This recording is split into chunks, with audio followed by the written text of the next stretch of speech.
everyone, welcome to another video by SmartPath Tutoring, GCSE Biology, the rate of photosynthesis Part 2. One graph may show the effect of many limiting factors. The graph on the right shows how the rate of photosynthesis is affected by the light intensity and temperature. At the start, both of these lines show that as the light intensity increases, the rate of photosynthesis increases steadily. But the line level off when light is no longer the limiting factor. The line at 25 degrees Celsius levels off at a higher point than the one at 15 degrees Celsius, showing that temperature must have been a limiting factor at 15 degrees Celsius. Light intensity and carbon dioxide concentration. The graph on the right shows how the rate of photosynthesis is affected by the light intensity and CO2 concentration. Again, both the lines level off when light is no longer the limiting factor. The line at the higher CO2 concentration of 0.4% levels off at a higher point than the one at 0.04%.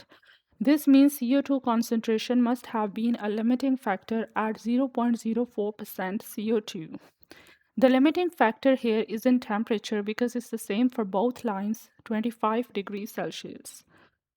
Oxygen production shows the rate of photosynthesis practical. Canadian pondweed can be used to measure the effect of light intensity on the rate of photosynthesis.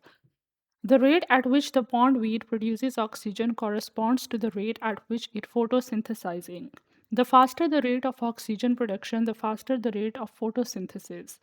Here is how the experiment works. Oxygen production shows the rate of photosynthesis practical. A source of white light is placed at a set distance from the pondweed. The pondweed is left to photosynthesize for a set amount of time. As it photosynthesizes, the oxygen released will collect in the capillary tube. At the end of the experiment, the syringe is used to draw the gas bubble in the tube up alongside a ruler, and the length of the gas bubble is measured. This is proportional to the volume of O2 produced. For this experiment, any variables that could affect the results should be controlled. For example, the temperature and the time the pondweed is left to synthesize. The experiment is repeated twice by the light with the light source at the same distance, and the mean volume of O2 produced is calculated. Then the whole experiment is repeated with the light source at different distances from the pondweed. The apparatus above can be altered to measure the effect of temperature or CO2 on photosynthesis.